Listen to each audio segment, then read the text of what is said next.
Ya conducí ayer tarde un candidates forum adentro del covered court del Western Mindanao State University o WIMSU para con el mga kandidato del alcalde y kongreso del ciudad. Presente el mga kandidato para alcalde, amo el alcalde Ben Climaco, Albert Cahayon, Pernuay el antes general Mario Yanga. Para na kongreso del Distrito 1, presente el kongresista Celso Lobregat, Cesar Climaco Hijo, Monsi Cris de la Cruz y si Tahir Nazaron. Mientras presente también mga kandidato para kongresista del Distrito 2 como kanak kongresista Lilia Nuño, Manix Deripe y Abdul Karim Ladjamatli.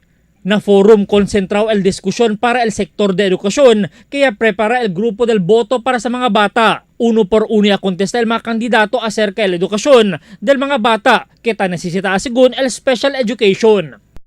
People with disabilities or special needs can be helped for them to contribute to the development of the city. Is that it? So they want special schools. That would be a good idea, because special schools. But if the money that can be spent on the special schools goes to corruption, 10%, 15%, 20%, there will be no money for special schools. My track record is clear.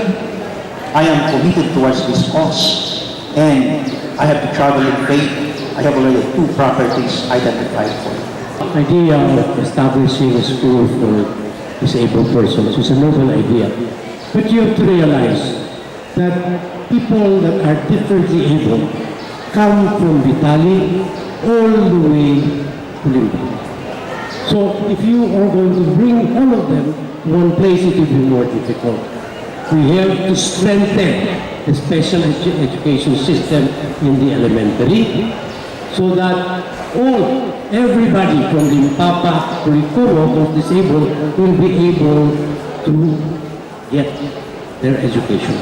We have a lot of money in Zamboanga City.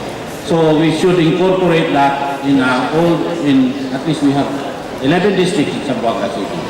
One one district to have that budget for that special child. I have one boy who was diagnosed with mild autism at 3 years old, and I enrolled him in Together in creche, and now he's able to attend regular school in Pasonanca High School.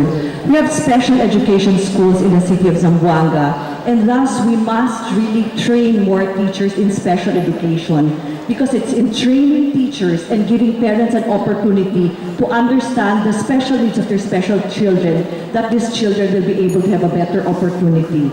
As a teacher myself, I really believe that a child like that of which I was able to help can only be able to be given an opportunity to learn if special education is made possible, not only within the school but outside of Zamboanga. We need to train better teachers. I understand that schools in Zamboanga City, not all, but a lot of them have already special education program. What is needed is for someone to go to Congress and fight it out, put budget for the national government to appropriate more funds to hire more teachers for special education. There are already facilities, there are already a lot of potentials, even teachers graduating from WEMSU who have that talent. What the national government needs is for someone to tell them that we need more funds to help the children. And I am Manix Dalipe, running for congressman in District 2, and will tell the national government this problem. Thank you very much. Actually, as what Mr. Dalipe said, the SPED program is already incorporated in the elementary school. What we need are teachers who will be trained, because special children have different needs. So there is really a need to send our teachers who will be teaching the SPED to Manila to give them trainings on how to deal with special kids. As I said, different special children have different needs. Ya discuti también el asunto del K-12, donde asigun con el mga kandidato que debe ya preparaan el gobierno nacional antes de implementa con este, y debe asigun considera el asunto de facilidad y mga maestro y maestra. The local government created an item to put up a budget for a new school in San Roque. However, last Wednesday, our elected councilors did not vote in support of it, and that will already meet the election ban. Our students will not be given an opportunity for the classroom when schools will open. That's why I really appeal to you, our dear educated voters of Zamboanga. We must vote wisely for people who will have the best interest of a Filipino child. Let us not allow people, because of certain political convictions, to block the success. Because every time you block the education of the child, you block the progress of our children. And I will fight for the children of Zamboanga City.